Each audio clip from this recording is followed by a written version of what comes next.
Subscribe sekarang channel YouTube Novelas Kadina. Gratis. Bab 4631. Gerard cemas dan berkata, "Jemimah, sekarang bukan waktunya untuk setia. Sekarang selama satu orang bisa pergi, itu lebih baik daripada dua orang mati bersama." Mata Jemimah tegas dan dia berkata tanpa ragu-ragu, "Jangan bujuk aku, kamu bisa pergi sendiri." Gerard menghentakkan kakinya dengan marah, "Kepalamu lucu? Anda tidak dapat melakukan apapun dengan tetap di sini." Jemimah berkata dengan dingin, "Aku bilang, aku tidak peduli. Saya di sini jadi saya ingin tinggal bersama Charlie." "Datang?" Gerard menggertakkan giginya, mengeluarkan buku ceknya, terus menulis di atasnya. Dan menggertakkan giginya, "Dulu terserah Anda, tapi hari ini jelas tidak terserah Anda."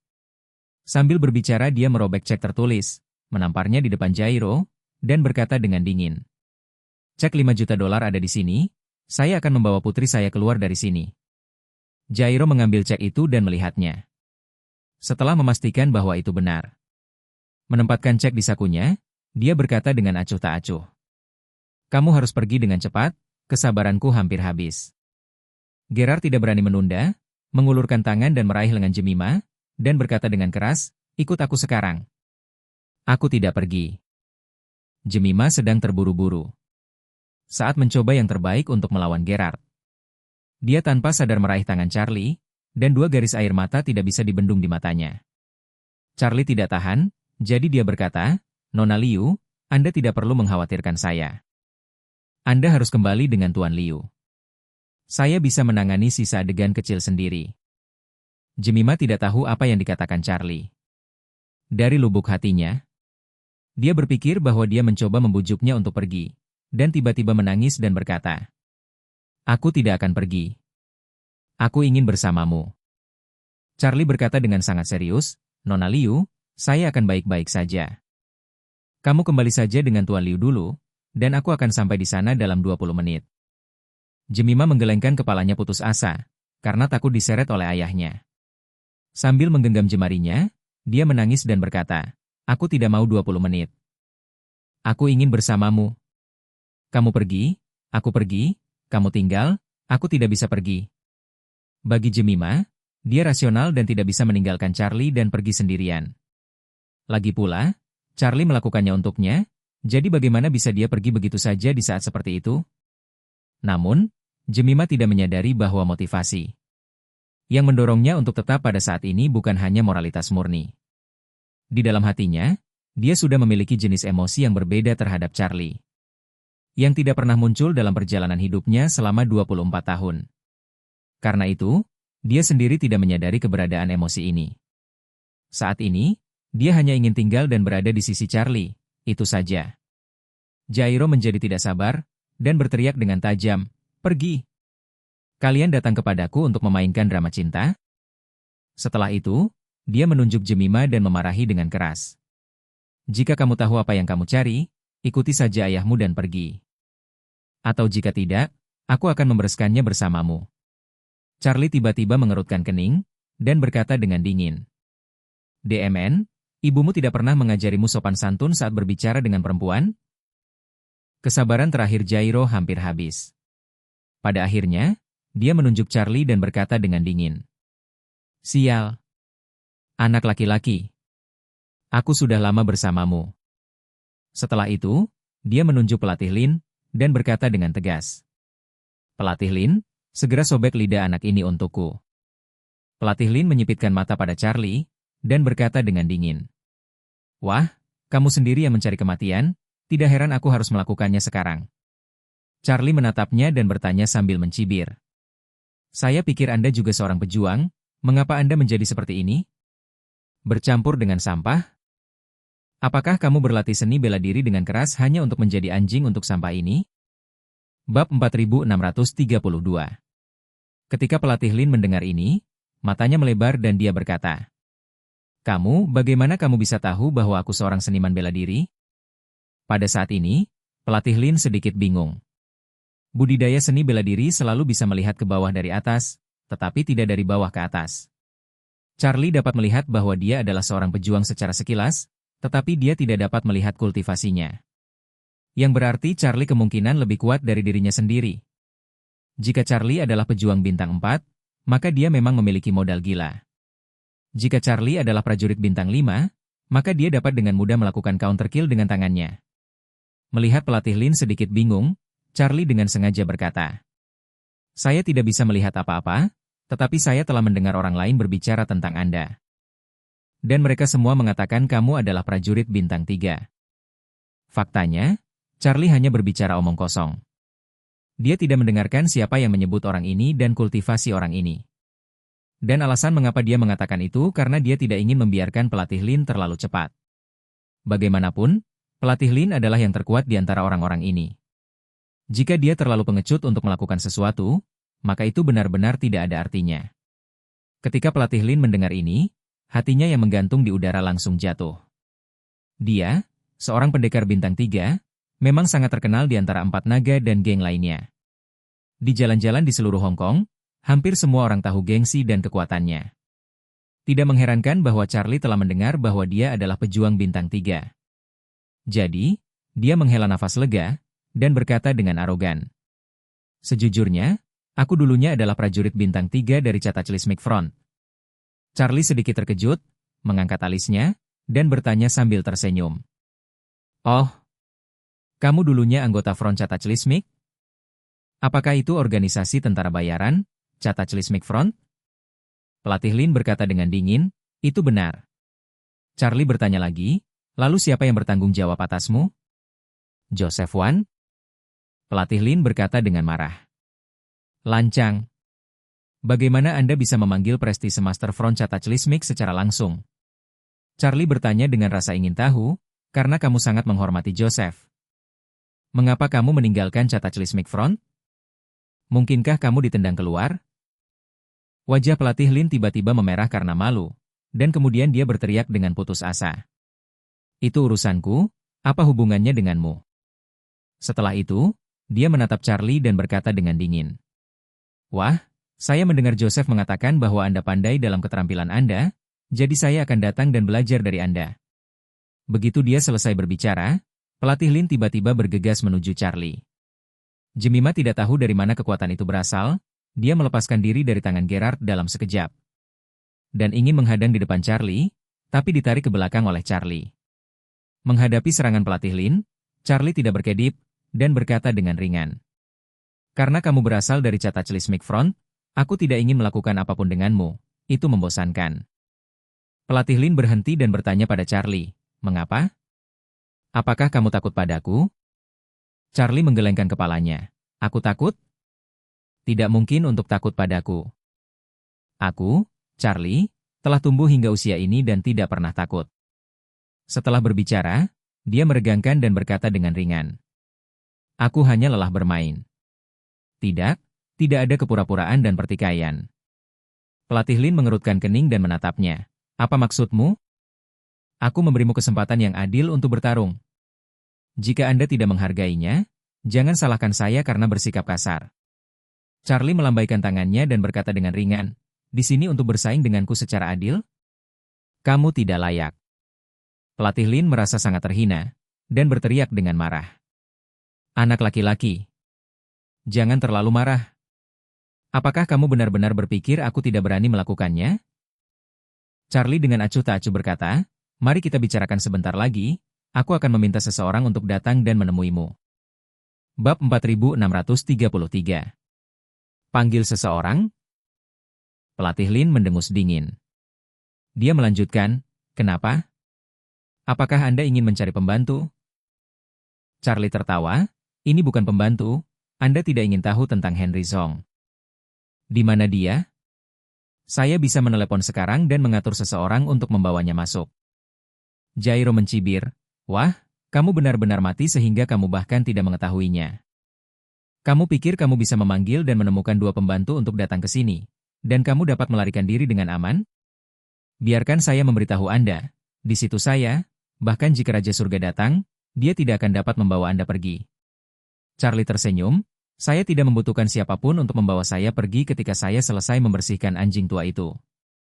Kamu akan pergi dari sini sendirian. Dan kemudian Anda akan berlutut di tanah, merangkak seperti anjing, dan menggonggong seperti anjing untuk mengirim saya keluar. Persetan denganmu. Jairo benar-benar marah, dia menunjuk Charlie. Berteriak pada pelatih Lin, bunuh dia. Langsung. Langsung. Sekarang, Herman, yang ada di samping, panik, dan dia dengan cepat berkata kepada Jairo. Ayah Baptis, kamu tidak bisa bertindak gegabah untuk saat ini, Ayah Baptis. Bagaimanapun, Henry masih bersamanya. Di tangannya, saya mendengar apa yang dia maksud. Sepertinya dia memiliki kaki tangan di luar untuk bertemu. Jika kita bertindak gegabah, mungkin pihak lain akan menyerang Henry. Herman paling khawatir tentang keselamatan putranya, dan sampai dia melihatnya. Dia tidak berani membiarkan Jairo benar-benar memperlakukan Charlie seperti yang dia inginkan. Lagi pula, kalau Charlie terburu-buru dan antek-anteknya mengambil tindakan sendiri, di luar. Kemudian putranya yang berharga akan pergi. Jairo juga tahu bahwa hidup dan mati Henry harus dikonfirmasi sekarang. Jika tidak, jika terjadi sesuatu pada Henry, maka janji Herman sebesar $60 juta selama 3 tahun pasti akan sia-sia. Jadi, dia memandang Charlie dan berkata dengan dingin, wah, jika Henry bisa kembali dengan selamat, aku akan membiarkanmu mati dengan mudah. Kalau tidak, aku akan membiarkanmu mati dengan rasa sakit yang menyiksa. Charlie tersenyum ringan, tunggu saja.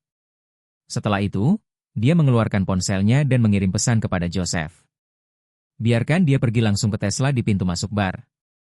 Dan setelah mobil dibuka, dia akan membawa Henry masuk dari bagasi. Kemudian, dia berkata kepada Jemima di sebelahnya. Nona Jemima, mobilmu seharusnya bisa dibuka dari jarak jauh, kan? Jemima mengangguk ringan, dan bertanya dengan ragu, Charlie, kamu minta bantuan siapa? Charlie berkata dengan santai, seorang teman, kamu tidak perlu khawatir, cukup buka kunci mobilnya. Oke, Jemima mengeluarkan ponselnya dan membuka kunci mobil dari jarak jauh. Di pintu, Joseph membawa 2 komandan pertempuran dari front Cataclysmic. Dan sudah berdiri di depan Tesla menunggu. Setelah kunci kendaraan dibuka, dia membuka bagasi dan melihat seorang pria koma terbaring di dalam. Dia berkata kepada Harmen Lu di sampingnya, Harmen, kau bawa dia. Harmen menarik Henry keluar dengan satu tangan dan menggendongnya di bahu. Setelah itu, mereka bertiga masuk ke klub Inspur. Minion yang bertugas menjaga pintu segera menghentikan mereka dan berkata dengan keras. Tidak ada bisnis di sini hari ini, silakan pergi. Joseph sedikit mengernyit, menatapnya, dan bertanya, apakah kamu yakin? Bab 4634. Mata pembunuh Minion terkejut, dan dia berkata dengan panik, aku akan bertanya. Setelah itu, dia berbalik dan berlari masuk, panik. Tuan Sekte. Ada 3 orang yang masuk dari luar. Oh tidak, ada 4 orang, dan 1 orang memiliki seseorang di pundaknya. Jairo mengerutkan kening dan segera menebak bahwa orang lain itu pasti sedang menggendong cucunya, Henry, jadi dia bergumam. 3 orang? 3 orang berani datang dan bermain denganku? Apakah kamu tidak tahu ada lebih dari 100 orang di sini? Biarkan mereka masuk.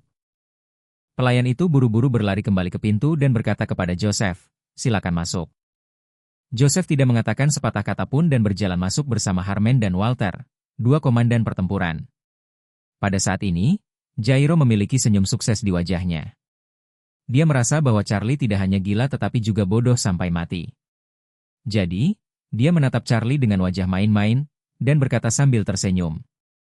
Wah, saat pertama kali memasuki arena, kamu tidak bisa hanya berpura-pura kuat. Kamu harus menggunakan otakmu. Dalam hal ini, cucuku adalah satu-satunya kartu trufmu. Jika aku jadi kamu, aku pasti akan berjuang sampai akhir dengan kartu truf ini. Saya tidak berharap Anda mengambil inisiatif untuk mengirim kembali kartu as ini. Ini sangat mengesankan. Anda adalah keturunan yang sangat bodoh.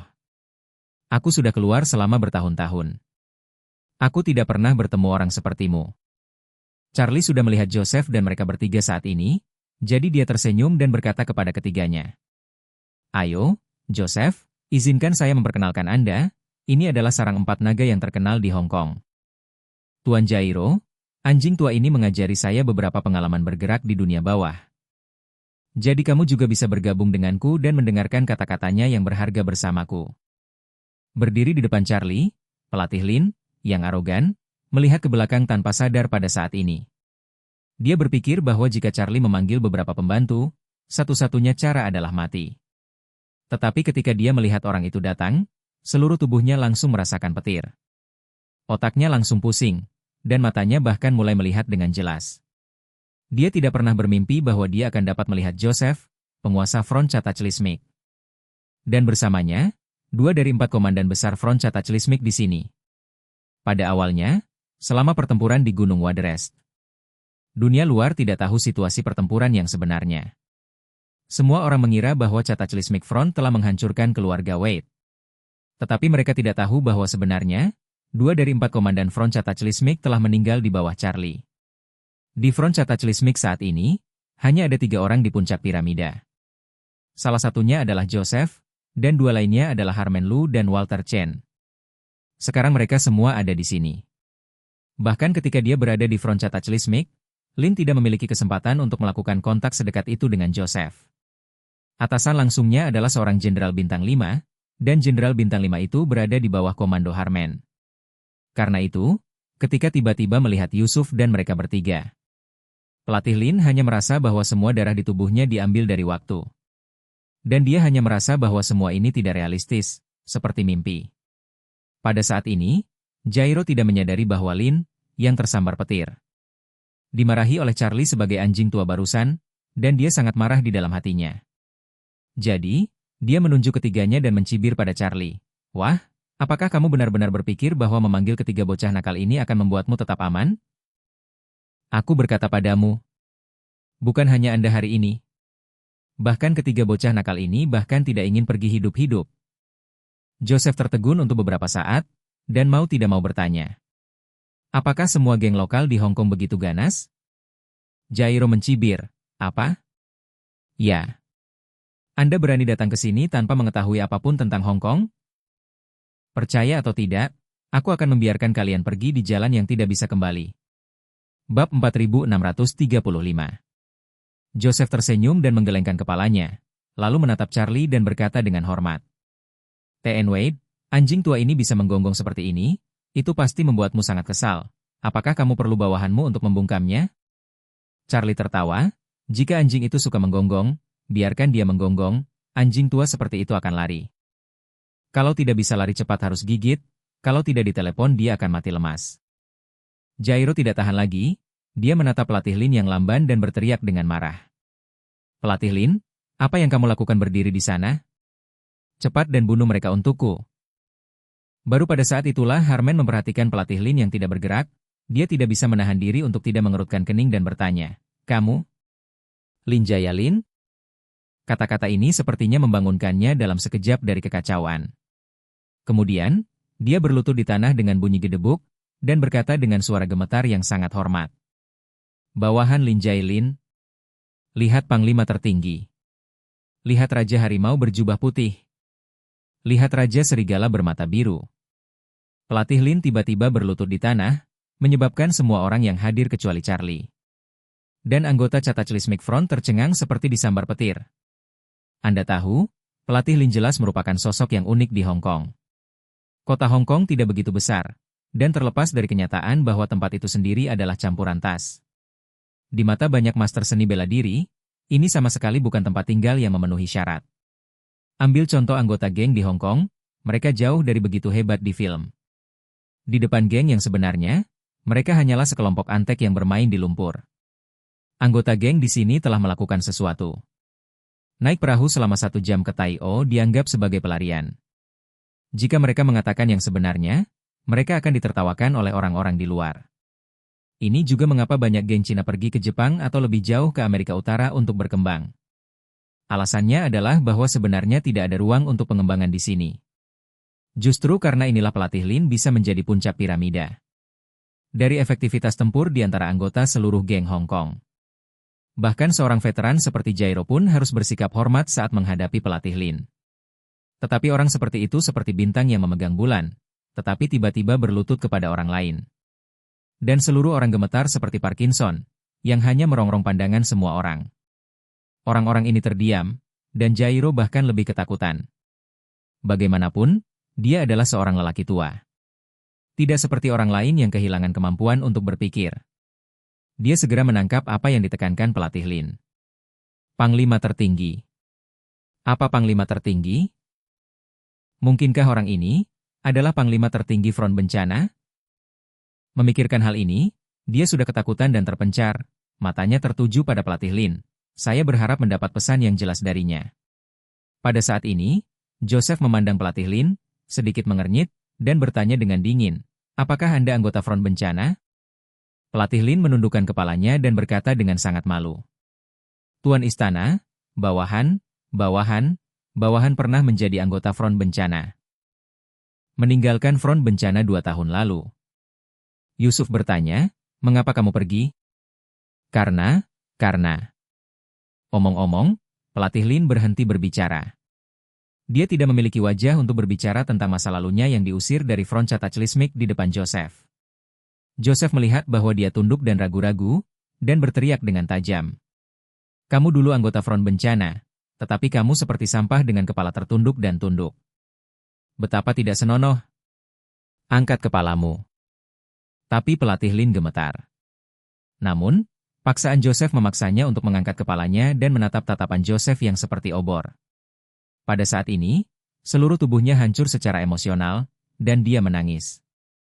"Panglima tertinggi, bawahan Anda yang melanggar disiplin front bencana. Jadi saya diusir dari Cataclysmic Front, bawahan. Dalam 2 tahun sejak saya diusir. Tidak ada hari ketika saya tidak ingin kembali ke front Cataclysmic. Dan saya juga berharap Panglima tertinggi akan baik kepada saya. Agar bawahan ini dapat terus melayani front Cataclysmic."